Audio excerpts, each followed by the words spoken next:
Hello there. Well, earlier today, I started to make a Facebook Live video about the fact that there are some poor people that want Trump dead. I got a phone call while making that video, and when I went back to reshoot it, I couldn't get Facebook Live to work right. I don't know why. I don't know if they're censoring me. But at any rate, I'll say it in this forum that, yes, there are some poor people that want Trump dead. And there may soon be some rich people that want Trump dead. Maybe there already are. I just don't have any rich friends that I hang out with. But anyway, let's review Trump's style. You see, Trump has finally developed his style as president. He's been in office for almost 2 years. It'll be 2 years on January 20th, 2019. Today is January 8th. So 12 more days, he'll begin his third year as president. Benito Mussolini was appointed as Prime Minister of Italy in 1922. By 1925, he had turned the office into a dictatorship. I see Trump going down the same path. Some people compare him to Hitler. I compare him to Benito Mussolini. So anyway, his third year is going to be hell. At least I think so.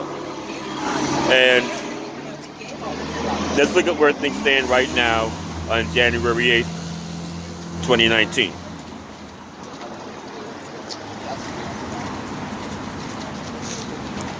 We're in the middle of a government shutdown because Trump wants his wall between the U.S. and Mexico. This shutdown in 3 days will earn a record as the longest government shutdown ever in the U.S. And we know that he is in a standoff with Congress about this wall. People have their different takes on why he is so gung-ho about getting this wall. Some think he has something against Mexicans or against all Hispanics. Some think that he just wants a monument to himself to be able to point to that wall and say, I built that during my presidency. I think it's something completely different. I think it's about control. I think that Trump wants to show that he can overpower the entirety of Congress and the will of the American people by getting this wall. And yes, it will stand as a monument, but not just as a monument to his presidency, not just as a monument that people can point to and say Trump built that, but as a monument to his form of government, his form of governing. And so he's willing to let many people suffer until he gets what he wants. And that is the real message behind this wall issue. That he's willing to let many people suffer until he gets what he wants. Like a dictator. And so that's just my take on it.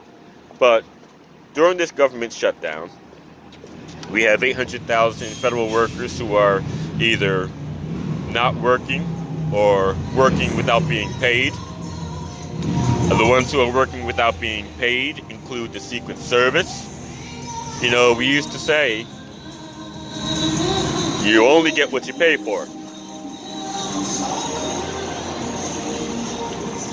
And I think that that's exactly what the Secret Service should say. You only get what you pay for. And I just see a motorcycle with that very loud music over there. But, like the mafia, you know, you don't pay for your protection, you don't get protection, and anything can happen to you. I think that's how the Secret Service should approach this issue. Uh, Unfortunately, they continue to protect the man who is responsible for them not getting paid. Now, let me point out that when we went into Iraq in 2003, Saddam had Border Patrol. And we didn't pay his Border Patrol. And his Border Patrol said, fuck this. We got families to feed. And they left their post. And they got jobs where they could actually get paid. Because we didn't pay the Border Patrol, the borders became very porous. People came in from other countries. And we know that Al-Qaeda in Iraq set up shop in 2004, the year after we got there. We killed Abu Musab al-Zawahiri in June of 2006. He was the leader of Al-Qaeda in Iraq. And then Abu Bakr al-Baghdadi, we caught him in 2004, determined that he was just a street-level thug, and let him go. And when we killed Abu Musab al-Zawahiri, Abu Bakr al-Baghdadi took over and rebuilt the remnant of Al-Qaeda in Iraq and turned it into what is now called ISIS. And all of that happened as a result of us not paying Saddam's Border Patrol.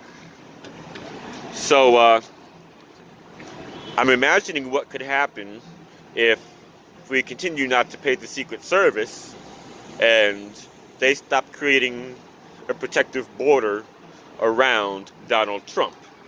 Okay, and I'll let you figure out what exactly might happen. As a matter of fact, I'll let you decide what exactly might happen. All right, and so this morning, I went to a place that feeds the homeless. And this particular location, they have a big TV in the waiting area where people wait until it's time to enter the dining room to be fed. And in the past, they used to run a video about the services they offer on a loop. And you just saw that same video again and again and again. I guess finally they figured out, well, these people are here every day. They know what the fuck we do. They don't need to see the same video again and again and again. So they started playing movies on the TV, and they started showing the news. Well, this morning they had the news on, and the news referred to the shutdown and all the things that are not going to get done during the government shutdown. So tax returns are not going to get out in time, which is going to affect the economy. A lot of businesses are not going to get the business they normally get as a result of the tax returns, how people spend their money right after they get those returns. And we also know that food stamps, otherwise known as SNAP, Supplemental Nutrition Assistance Program, will not go out in February if the shutdown continues. There are almost 40 million Americans on food stamps, and that's about 1/8 of the population of this country. And many people are also in HUD housing.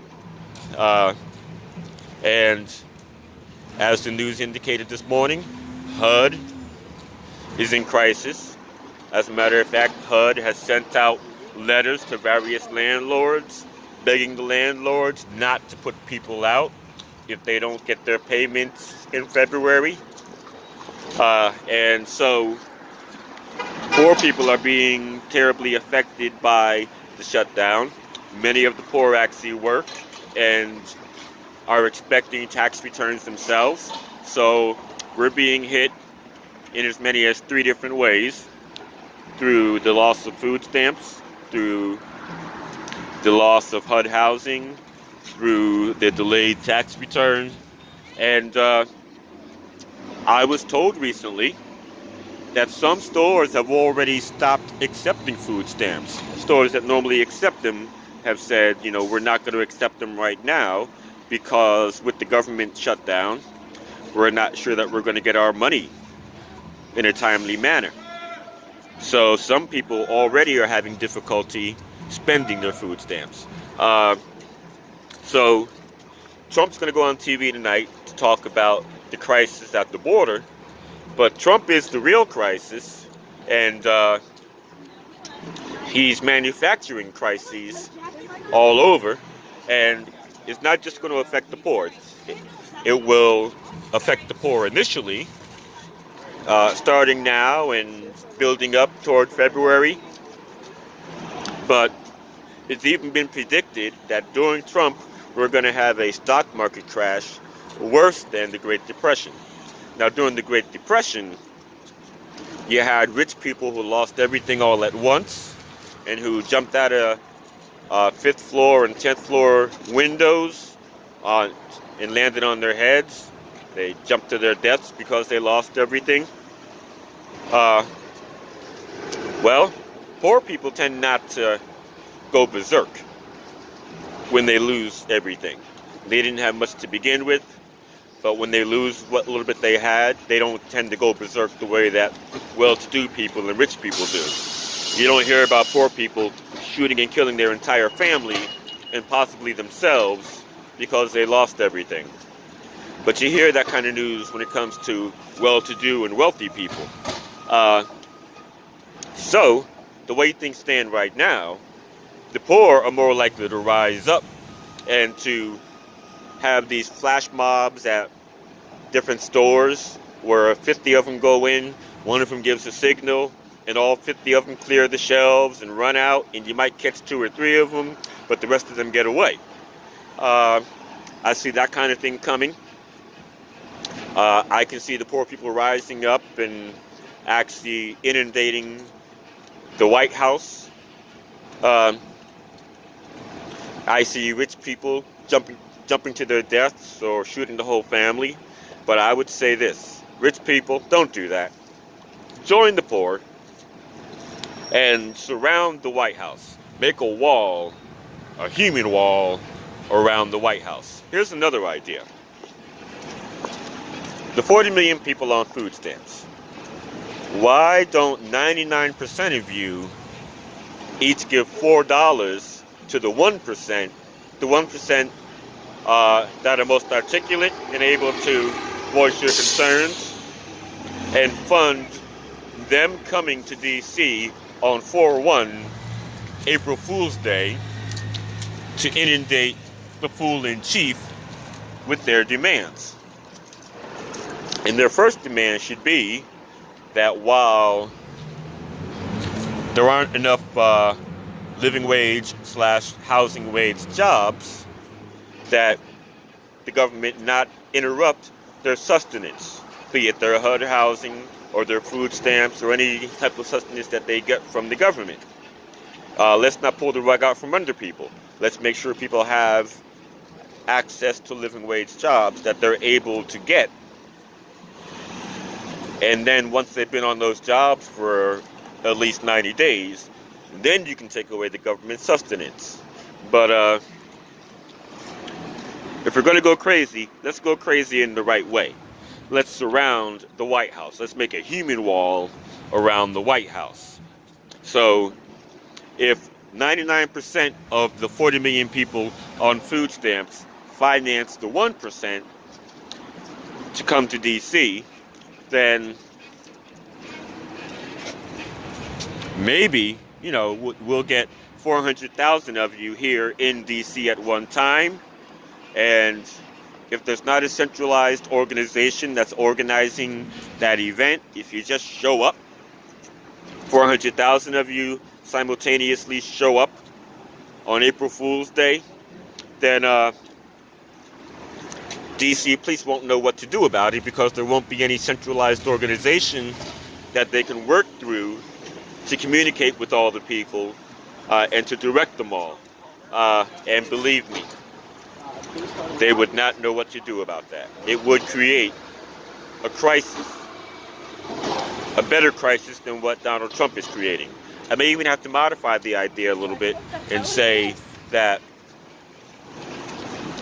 the 99% of the 40 million people on food stamps each give $4 a month for 4 months to finance the trip. Actually for 3 months because I want you to come on April 1st. But maybe each month those of you on food stamps should give $4 to 1 out of 100 of you to help build up the finances to make the trip on April 1st. And have 1% of you, 400,000 of you, show up all of a sudden on April 1st to confront the fool in chief. I want to see that happen. I want to see a massive flash mob around the White House, a human wall. And as for those of you who want him dead, I'll say this, that I'm not making any plans on how to get there, but the way I feel, yes, I want him dead too. I'm like Al Capone in The Untouchables. Remember that scene where he says, I want him dead. I want his whole family dead. I want his house burned to the ground. I want him dead. You know, that's how I feel about Trump. But I am not making any plans on how to get there. However, if 400,000 people show up in a massive flash mob all of a sudden on April 1st, we don't know what might happen. And if the Secret Service still isn't being paid at that time, I would hope they'd get smart. I would hope they'd stop protecting them. So that's what I'm hoping will happen in the coming months. So let me see what you're made of. Oh, and by the way, while I was there at the place that feeds the homeless this morning, I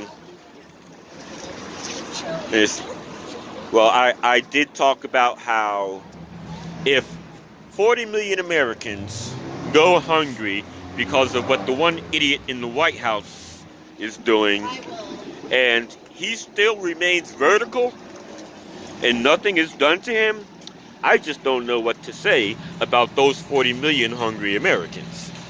I'm not sure that it's worth me or anybody advocating for the poor if, when 40 million Americans go hungry, we don't get a critical mass of people to rise up against this guy.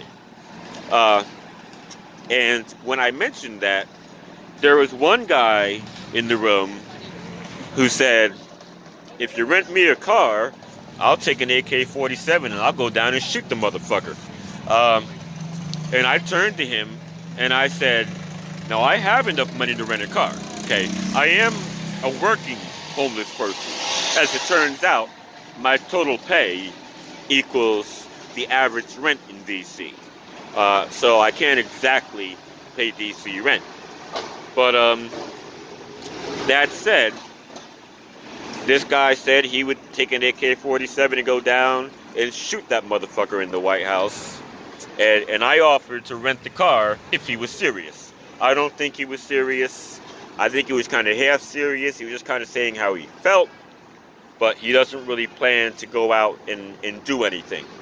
So let me see if 400,000 of you can show up on April 1st and scare the fool in chief.